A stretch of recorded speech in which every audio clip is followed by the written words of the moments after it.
courir, tirer, frapper, plonger. MDJS, supporter de votre émission Le Club. Que signifie ce titre de champion d'automne pour le Wydad aujourd'hui?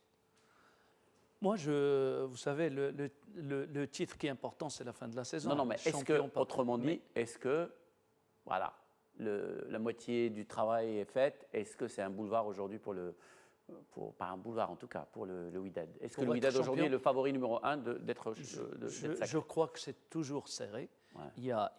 Le Raja est toujours là, Berkane est toujours là, mais j'ajouterais qui peut être le Dark Horse, comme on dit, c'est le MCO. Ouais. Parce que tous ces clubs, Berkane, Raja, WAC, ils jouent sur plusieurs fronts, il y a des blessures, et le MCO peut se concentrer que sur le championnat. Donc c'est pour ça que moi je dis que le MCO pourrait être une surprise de ce championnat, vu le calendrier de tous ces clubs qui sont... Mais rien n'est joué, c'est toujours... Parce que quand on voit le classement, il n'y a pas beaucoup de différence entre premier, deuxième, troisième et même quatrième. Un titre de champion d'automne, déjà, veut dire que tu as pris un certain nombre de points qui peuvent t'assurer un matelas confortable et donc des faux pas possibles sur une phase de retour.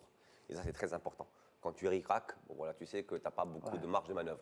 Avec 33 points, le WAC, même par rapport à ses poursuivants directs, peut se permettre quelques faux pas. Et c'est très important dans l'optique, effectivement, d'un certain goulot d'étranglement dans la continuité des matchs. Parce qu'effectivement, la Ligue des Champions est arrivée, les matchs aller, retour, on reprend dès la fin du mois.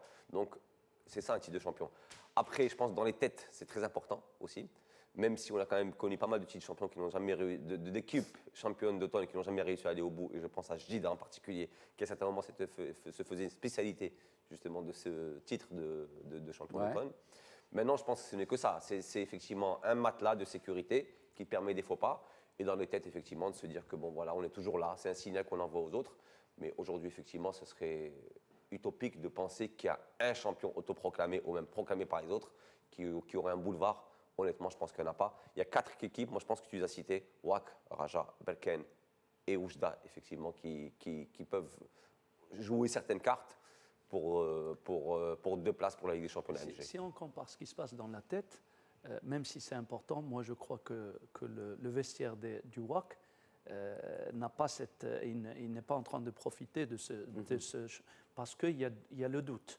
Il y a le doute dans les performances, dans les résultats, même s'ils jouent mal. Mais ils continuent à gagner. Mais il y a quand même par exemple, si on compare... Par exemple, des matchs qui gagnent, que le Wydad gagne comme contre Safi à la dernière minute, comme contre Wadzam dans les Donc là, même s'ils sont champions d'automne, moi je suis sûr que dans la tête des joueurs, du staff, il y a toujours le doute, alors que, par exemple, si on prend le MCO, ils sont en phase ascendante. Recommencer, repartir et y arriver. MDJS, supporter de votre émission Le Club.